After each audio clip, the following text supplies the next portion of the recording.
This disclaimer was copied without permission.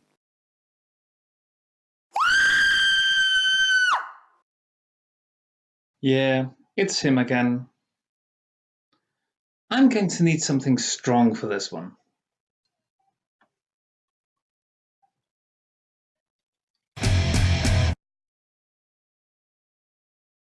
Cheers, quaffers, guzzles, swiggers, sippers, and all other good people out there. Hopswatch here. Coming back after a bit of a hiatus, I was registered as unemployed for a period, and that always gets to me in a very negative and unconstructive way, to say the least.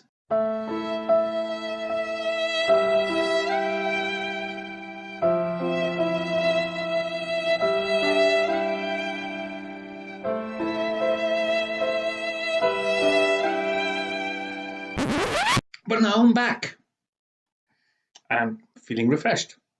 Let's start with a quick update. So, I've been asking people to contact me in different ways on social media and email if they knew something about Torben's cult.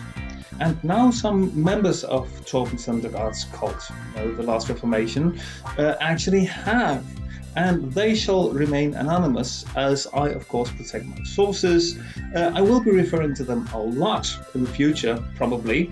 However, I will, of course, also use as much art documentation as I can for whatever else I'll be telling about the Last Reformation. So what I would like to do in this video, I'll give a brief rundown on how the Last Reformation works, its structure, and how it is run. I'll be getting into which activities the cult revolves around, and also I'll be looking closer at one of the organization's activities, the Kickstart course, while I'll be saving other activities of the cult and its finances for later videos. First up, something about how the Last Reformation cult is run. The organization used to be centrally organized with a central cult compound situated in Thy in the municipality of Thisted, Denmark, at the former Thylands Idrætsefterskole. The compound would have worked as a central place of administration for the organization's activities. That was, however, abandoned completely when Torben moved to the United States in late January, where he has now sought asylum. Check out this earlier video for reference. Even then, the church does not seem to have been less centrally organized, as Torben personally has been the leading entity all the time. He boasts a worldwide following, as one can see on this world map, where every pin leads you to one or more followers. The green pins being recommended contact persons who might have some degree of oversight authority, though this is not specified clearly. The grey pins signify other followers of the Last Reformation. This could paint a picture of a somewhat loosely structured organization with very far reach. The creed, however, seems to have been formulated quite specifically. They, or rather he, because Torben seems to be the only one in the organization to have a say in the matter, come across as a restorationist. A Christian movement starting in the late 18th century, with the prospect of restoring Christianity back to how it was depicted in the New Testament. In the Last Reformation's case, very specifically how it is described in the Book of Acts. The primary activity of the Last Reformation seems to cluster around courses. Those would be all the small signs on the map. The houses signifying one type of course, the Pioneer Training School, and the TLR signs signifying Kickstart events. Signs completely lacking in Denmark tells something about the decline of the organization in its country of origin. An interesting detail in most Kickstart and Pioneer Training School events is that it is always explicitly mentioned if Torben Søndergaard is not going to teach or participate in whichever course is on the program. So in this video, I'll concentrate on the Kickstart events. Generally, I'm going to keep my videos a bit lighter for watchability, but also very much in order to concentrate more on singular issues, rather than trying to press everything into a mushy mess by including way too much in one video. So the Kickstart events are short courses typically taking place over a weekend. The idea is to introduce new members to some of the central practices of the Last Reformation, primarily street-based faith healing. Here's a case example from the Netherlands. All pronunciation done to the best of my knowledge of that language. Katwijk aan Zee, taking place 1st through 3rd of November. This Kickstart weekend is provided by students of the Pioneer Training School in Forthausen.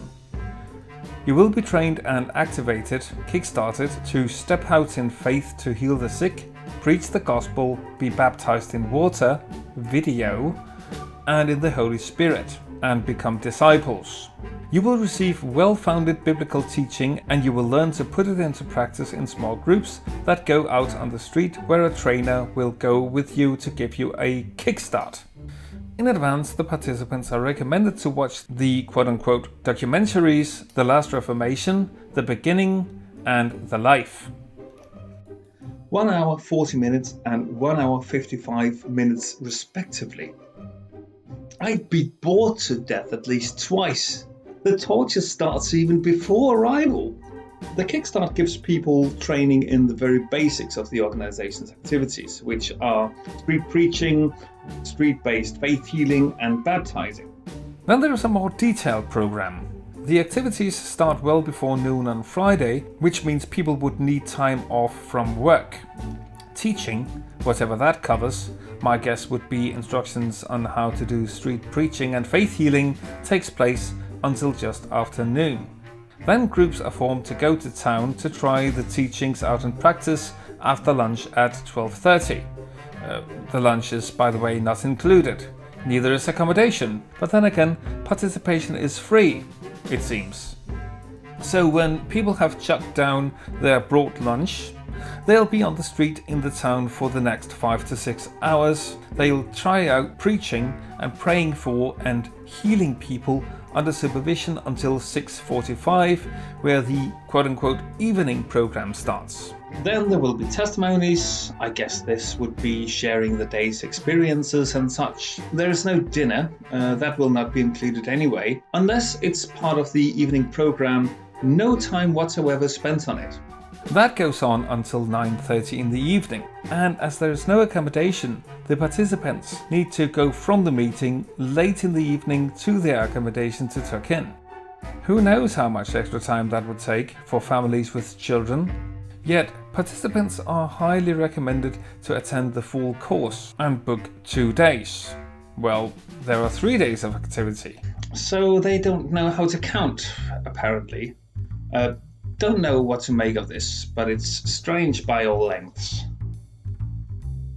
I personally have participated in many kinds of meetings that went on until late in the evening, when I was doing politics and indeed also when I was playing music. This is late, and especially it's late for children.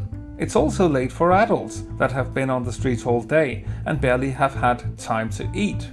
So a long day with concentrated teaching and activity, with little time for food or leisurely activities, doesn't paint the brightest picture of the inside of these courses. And this is only what can be read out of the program. Saturday's program is much the same. At least people have time to sleep, as the course starts at 9:30 like the day before. The teachings are going on until noon, when groups are made once again.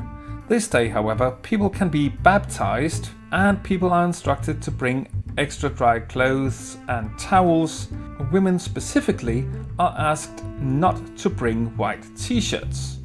Baptizing apparently takes place in dumpsters filled with water, hardly super hygienic, in the beginning of November when it's darn cold. I really hope it takes place indoors, and with the commotion of the chanting, screaming, flailing from the exorcism, that little detail about the t-shirts just adds to how disturbing the situation is for those involved. Then it's out in the streets again. I really hope those that were baptized have proper clothing, or it'll not only be cold but also wet for them. Personally, I'd be damn miserable at this time. This goes on until 5, when again there's no dinner that isn't included, only sharing of testimonies until 6 p.m. There isn't any evening show on that day, however, so depending on how many hours of transportation the participants have, maybe they can get a bit of shut-eye this day. The Sunday starts in the afternoon at 1:30 and consists only of teaching until 4:15. One can only speculate as to what the teaching consists of. Apart from an introduction to the central practices of the Last Reformation, street preaching, faith healing and baptizing, the Kickstarts are also recruiting operations for the much longer and costly Pioneer Training School events. They last 3 weeks and cost in the vicinity of £500 to attend. There's also a hint of a pyramid structure in that the teachers at the Kickstarts are trained at the much longer Pioneer Training Schools, so that once you have participated in higher level courses, you can teach the lower course.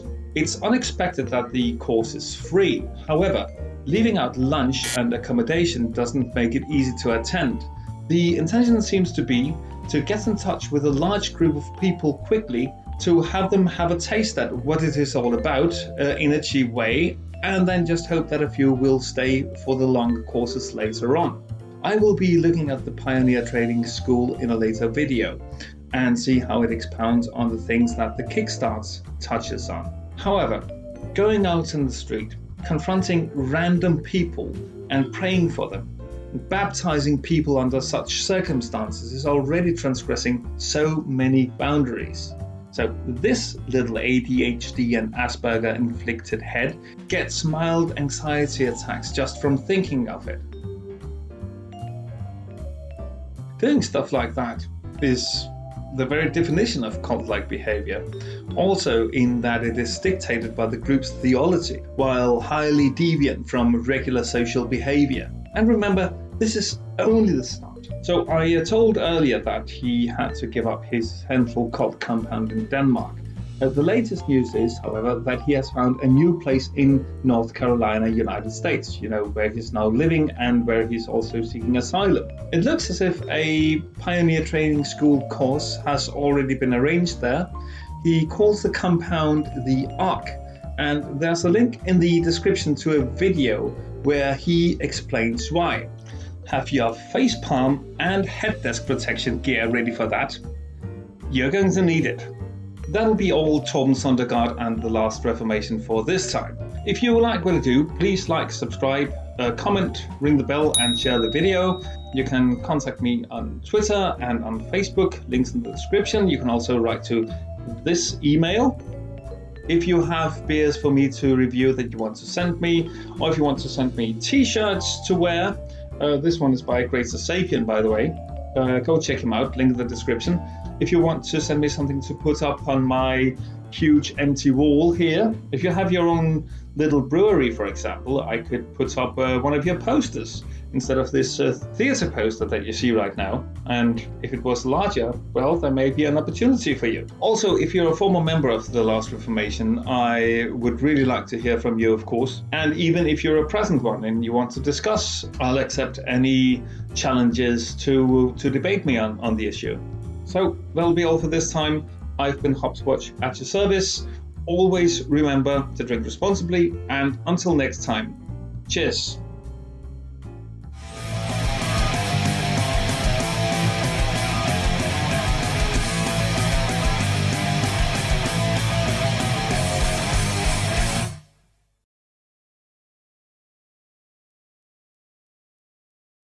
The organization used to be centrally organized with a central cult compound situated in Thy, in the municipality of Thisted, Denmark. Thisted, Denmark. Now I speak English like Torben. This is bad.